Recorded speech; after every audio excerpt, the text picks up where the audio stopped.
Alô, amigos queridos, bem-vindo ao nosso canal para a nossa felicidade. Fico contente e peço que você curte, compartilhe, inscreva-se e participe do nosso canal. O meu muito obrigado. Nós vamos falar de alguém que tinha uma fé inabalável. Vamos falar de Joel.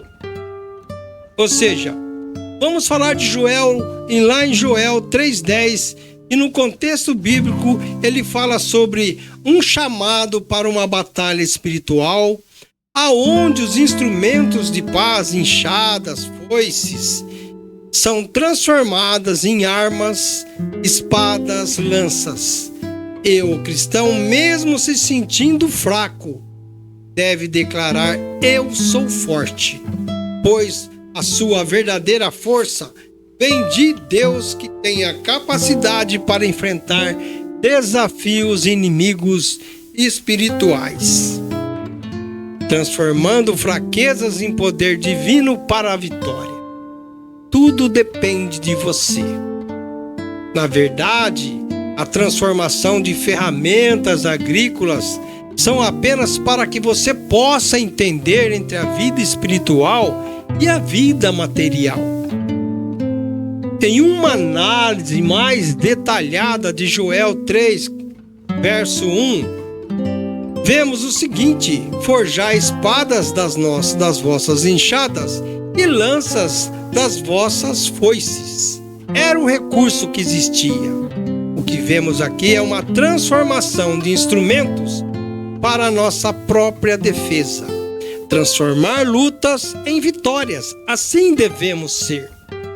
Deus instruiu seu povo a converter ferramentas agrícolas em armas de guerra, sugerindo que os recursos e habilidades do dia a dia devem ser usados para a batalha espiritual e cultural, e não apenas para o nosso trabalho comum no nosso dia a dia. Devemos transformar batalhas em luta espiritual para a vitória.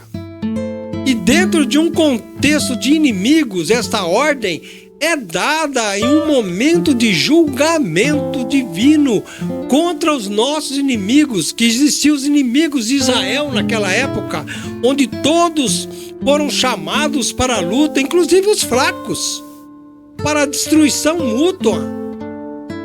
Segundo algumas interpretações que está na Bíblia, diga ao fraco: eu sou forte. A frase destaca que a força verdadeira não reside na capacidade humana, mas na capacitação divina, mesmo com habilidades humanas. Você não é fraco. Essa passagem contrasta fortemente com a profecia de Isaías, capítulo 2, verso 4, que fala sobre um tempo de paz futura, onde as nações forjarão as suas espadas enxadas e das suas lanças foices. Está lá, ressaltando que no momento descrito por Joel é de guerra iminente e não de paz. Tinha que lutar com seus recursos próprios. Devemos fazer uma declaração de fé, pois é um convite para que, mesmo sentindo-se impotente, o cristão afirme sua força em Deus, reconhecendo que a sua capacidade de renová-lo e capacitá-lo para vencer. No Novo Testamento, vemos que essa ideia ela é muito aprofundada. A força humana falha, mas quando reconhecemos as nossas fraquezas, Deus pode agir plenamente e nós tornando-nos fortes em sua dependência. Assim está escrito lá em 2 Coríntios 12, nos versos 9 e 10. Não é eu que estou falando, é a Bíblia que está afirmando. E ao observarmos isso em Joel 3:10, entendemos que é um chamado para a ação e a fé. Portanto, devemos usar nossos recursos por causa de Deus, e que quando se sentir fraco, lembre-se de que a força do Senhor é suficiente. para te tornar forte e vitorioso em meios aos desafios espirituais que você sofre, as batalhas que você sofre. Apesar de Joel falar de batalha do seu povo contra o inimigo, temos outro exemplo de resiliência e fé em Deus. Não se esqueça disso. Eu estou falando do capítulo 3 de Jó, que ensina sobre a profundidade do sofrimento humano e o desespero que ele passou, onde Jó amaldiçoou o dia do seu nascimento. Pensem bem, questionando a existência e desejando o quê? A sua própria morte. A que ponto chegou Jó? Onde sua mulher e amigos apontaram o dedo acusador para ele. Era um momento difícil onde Jó se sentia sozinho, literalmente abandonado. Ninguém estava a seu favor. Aqui revela a angústia diante da perda, mas também a luta para encontrar sentido e a necessidade de não desistir da fé, mesmo quando Deus parece silencioso, preparando o caminho para a restauração e a confiança na presença divina, mesmo no seu sofrimento. Quando ele está mais intenso, Deus não vai te abandonar. Neste caso de Jó, a principal lição de Jó é sobre a fé inabalável e a confiança em Deus, mesmo diante de um sofrimento inexplicável, que a gente vai aprendendo que a integridade e a perseverança são mais valiosos que bens e saúde.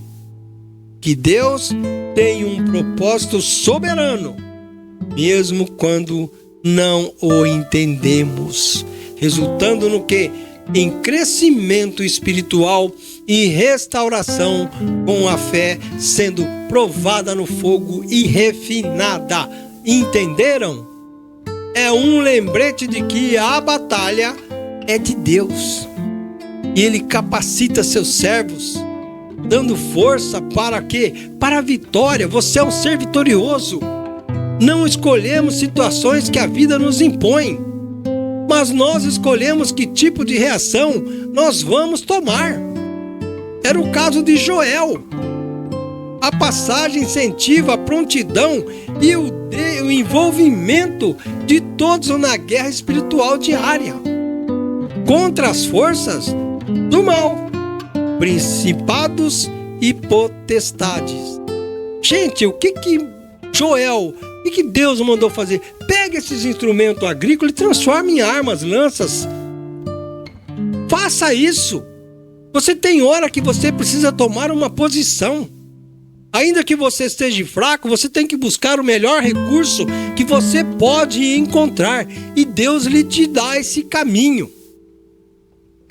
Portanto, as forças espirituais estão com você, a sua fé, a sua resiliência, a sua vontade de vencer. Assim foi Jó, assim foi Joel, que deu esse ensinamento maravilhoso para o povo. Portanto, Deus falou, transforme esses instrumentos agrícolas em armas de guerra. Transforme essa fraqueza sua em uma força espiritual. Transforme esse desânimo seu, essa falta de vontade, numa arma espiritual.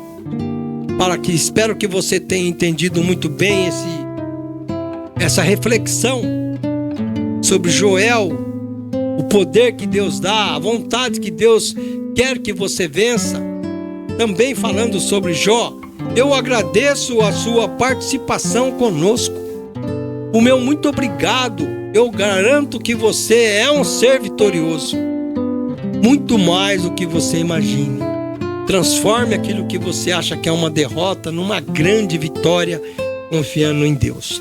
Amigos, o meu muito obrigado por você estar comigo até o fim no nosso canal. Curte, compartilhe, inscreva-se e participe conosco. Vamos seguir juntos, porque aqui a palavra é do Senhor, não é minha. A minha boca pode ser uma ferramenta, mas os dons espirituais são de Deus. O meu muito obrigado e fiquem todos com Deus.